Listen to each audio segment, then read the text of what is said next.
Romeo, oh Romeo.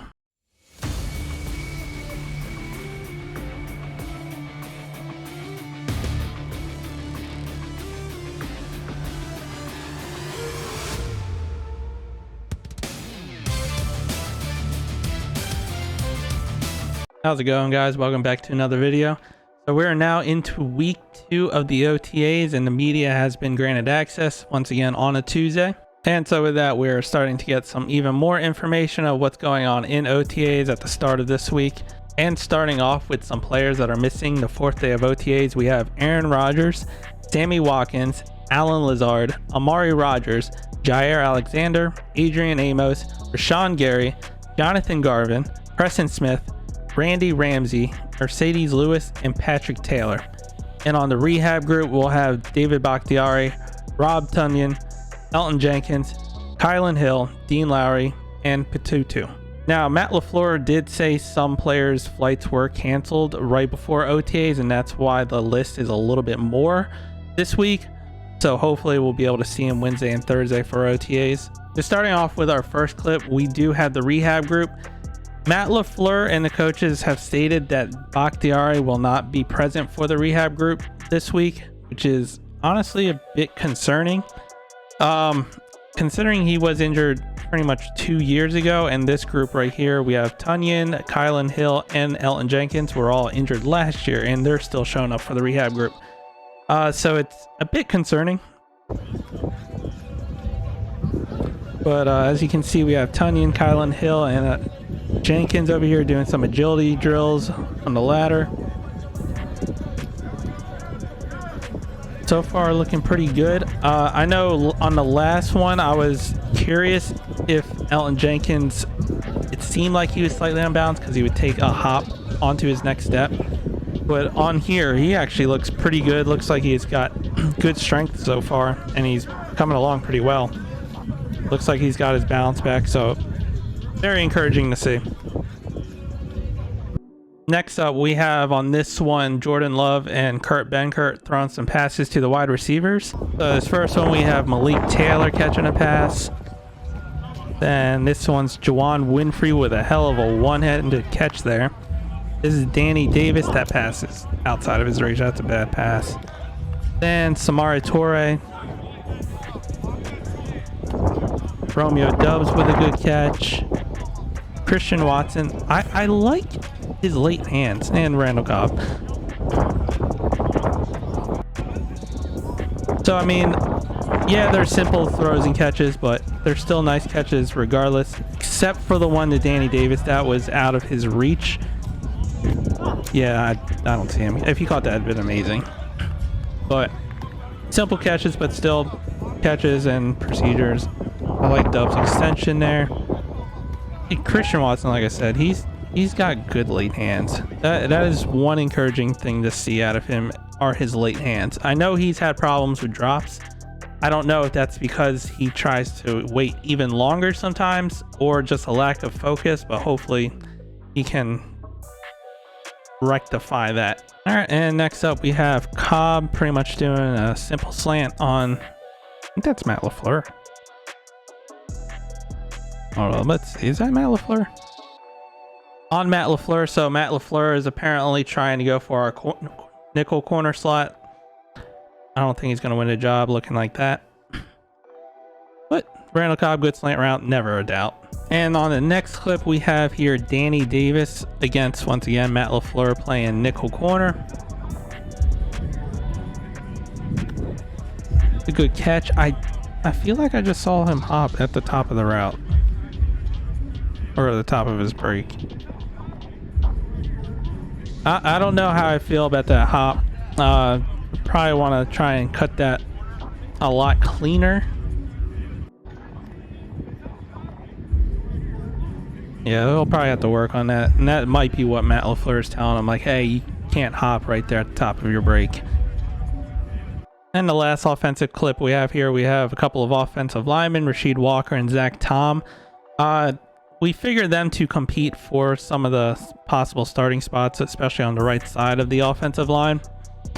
We'll see how that goes as the season progresses, or the off-season progresses, and if Bakhtiari's availability if he becomes available. Because like I said earlier, him being out of the rehab group is a bit concerning. So that's about all the clips that were available on Twitter that I was able to find. There are some other notes because the media is not allowed to film throughout the entire OTA. There are segments where there's no video footage allowed. So first, starting with the offensive side, some notes that came out while watching OTAs. Christian Watson did have another drop. He's probably had a drop every OTA practice, which is a concern. Yes, it is still OTAs and he's still getting used to an NFL football, and hopefully he does correct that, because that was one of his knocks on his draft profile coming out of college, was catching the ball. I will say there are some people that are trying to show some optimism, saying, hey, Jamar Chase showed a lot of drops in the offseason, and he even said he had a problem trying to catch the ball just because the white line wasn't there like a college ball. That is Jamar Chase, who did not have a history of drops in college. That was not a knock of his. He was just getting accustomed, and he's become a freak. I don't think Christian Watson is on that level. He has that knock, so he's gonna have to work harder to try and fix his drop problems. Next, Kurt Benkurt's arm has apparently looked stronger, and he's throwing a lot tighter spiral this offseason, so apparently he's coming along very well. I wouldn't be shocked if the Packers kept 3 quarterbacks again this year, especially since we're kind of unsure what's going to happen with Jordan Love. If he has a good preseason, does he get traded? What's his future? So I can see us still keeping 3 quarterbacks, especially since Kurt Benkert has been pretty good for us. Over to the offensive line side, with Bakhtiari still out, even not with the rehab group. The starting 5 has shown as Yash over there at left tackle, Runyon at left guard, Myers over at the center, Newman and Van Lalen over at the right side. Now I say Newman and Van Lalen over at the right side because they are interchanging between right tackle and right guard. So Newman did play right guard and right tackle throughout today's OTAs, and so did Van Lalen. So we're pretty much trying to get a feel of where they best are fitted and trying to figure out the offensive line. What will be interesting though, if Bakhtiari finally starts coming back and practicing during maybe the minicamp or the future OTAs, and he slides over in that left tackle spot, that's going to cause more competition at the right tackle spot, especially since Yash will be competing for that. Moving on to the wide receiver group, Romeo Doubs has had a fantastic day. He's had a couple of fantastic catches down the sideline, contorting his body and catching a back shoulder pass. He's had a very good camp thus far, and he might be competing for one of those top 2 or starting receiver spots and not just a rotational spot if he keeps going this way. So moving on to the defensive side, Sean Davis got the nod and was starting opposite of Darnell Savage at the safety position. So based off that, it looks like he is currently the leader of getting that 3rd roster spot at safety. We'll see as the OTAs and mini camps proceed if he continues to trend along that line, but he's had a good showing thus far this year or this offseason.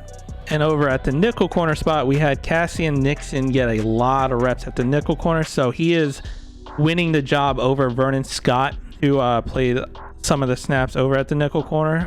It'll be interesting to see if Vernon Scott tries to take or how he's going to compete against Cassian Nixon, but as of right now, Nixon is winning that. Then lastly, moving over to the linebacker level, Chris Barnes has been getting starting reps over Quay Walker. That's not going to be shocking. Chris Barnes is a veteran there. He's been there for a few years, while Quay Walker is new. Yes, he's a 1st round draft pick, but he's still learning the defensive playbook, getting the motions, trying to see where he's at. I'm not concerned in any capacity. I feel like as the offseason gets later and later and closer to the preseason, Quay Walker is going to earn that job over Chris Barnes and start opposite side of Devondre Campbell.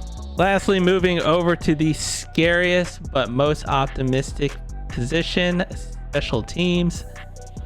We've had a lot of players getting some special team reps, and not just backups but also starting players.